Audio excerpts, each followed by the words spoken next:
हो जाती है। मृत्यु के बाद हजारों की संख्या में लोग इकट्ठा होते हैं, आगजनी घटना करते हैं, पत्थरबाजी करते हैं। इस घटना पर आप क्या कहें? देखो, यूपी में जिस तरह से लगातार कानून व्यवस्था दम तोड़ चुकी है, ध्वस्त हो चुकी है, ये फिर से जो है उसी का एक उदाहरण पेश हो रहा है। लगातार कमजोर वर्गों के लोगों पर हिंसाएं हो रही है। 4 दलित समाज के लोगों की हत्या हुई, जिसमें 2 छोटी बच्चियां थी। फिर लखनऊ में, प्रदेश की राजधानी में, एक दलित समाज के नौजवान की, अमन सोनकर की, पुलिस द्वारा हत्या कर दी गई। और अब बहराइच की घटना, मुझे जिस व्यक्ति की जान गई है उसके लिए मुझे मेरी संवेदना उसके परिवार के लिए, और जिसने ऐसा किया उस पर सख्त कार्रवाई हो। लेकिन हम इस बात को भी इग्नोर नहीं कर सकते कि जिस तरह से जानबूझ के, इस तरह से गाजियाबाद के जरिए या किसी और जगह से, जिस तरह से एक समुदाय को उकसाने का, भड़काने का, सड़कों पर लाने का प्रयास किया जा रहा है, और लगभग इस बार तो जो है वो सफल भी हो गए हैं कि हिंसा जो है जिस तरह की होती दिखाई दे रही है, मैं इसका कड़े शब्दों में जो है इसका विरोध और निंदा करता हूं। लेकिन मैं मुख्यमंत्री जी से पूछना चाहता हूं कि ये कैसी सरकार है जिसमें कानून व्यवस्था पटरी पर नहीं आ पा रही। मैं ये भी आग्रह करूंगा कि सब लोग शांति बनाए रखें, और मैं राजनीतिक दलों से भी ये कहूँगा कि राजनीतिक नफा नुकसान को ना देखते हुए सब लोगों को राजनीति से ऊपर उठ के प्रदेश की कानून व्यवस्था सही रहे, इसका ध्यान रखते सब लोगों को शांति की अपील करनी चाहिए।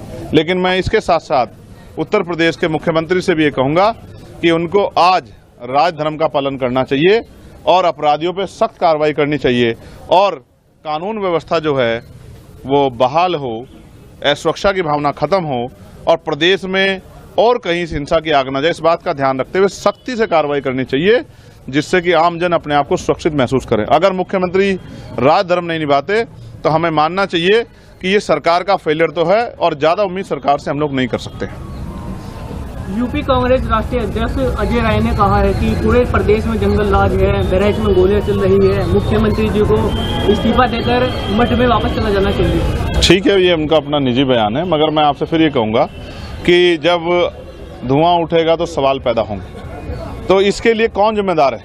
मैं तो जिम्मेदार नहीं हूँ। मुख्यमंत्री कुर्सी पे कौन है उत्तर प्रदेश? चंद्रशेखर थोड़ा ही है, योगी आदित्यनाथ बैठे हैं। तो अगर उनकी सरकार में लॉ एंड ऑर्डर फेलियर हो रहा है तो इसकी जवाबदेही भी उनकी है। जब अच्छी बातों का श्रेय वो खुद लेते हैं, तो ये जो इस तरह का अपराध हो रहा है, इस तरह की हिंसा हो रही है, तो उसका श्रेय भी उनको लेना चाहिए, और उनको जवाब देना चाहिए कि वो बड़े बड़े दावे करते हैं कानून व्यवस्था के। आज कानून व्यवस्था कहाँ है? कौन सुरक्षित है उत्तर प्रदेश में? लगातार क्या बहन बेटियों पर हमले नहीं हो रहे हैं? लगातार क्या तमाम तरह से दलितों पे, मुसलमानों पे, पिछड़ों पे जुल्म नहीं हो रहे हैं? क्या लगातार नौजवानों पे जो है हमले नहीं हो रहे हैं? लगातार किसानों पे हमले नहीं हो रहे हैं? कहीं गुलदार से लोग परेशान हैं, कहीं जो है भेड़ियों से लोग परेशान हैं, लोगों की जीवन रक्षा भी हम लोग नहीं कर पा रहे हैं। तो सरकार कर क्या रही है और किसके लिए काम कर रही?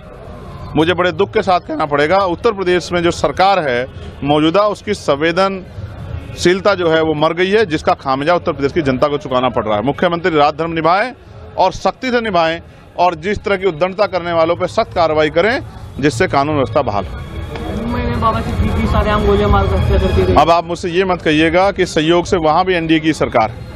ये डबल इंजन की सरकार, ट्रिपल इंजन की सरकार लोगों की रक्षा नहीं कर पा रही, ना आम आदमी की, ना किसानों की, ना नौजवानों की, और ना व्यापारियों की, ना नेताओं की। मैं तो संयोग से मैं बच गया, लेकिन बहुत सारे लोगों के जीवन में ये दिन नहीं आएगा। तो आपने देखा किस तरह सरेआम हत्या हुई, धमकी देके।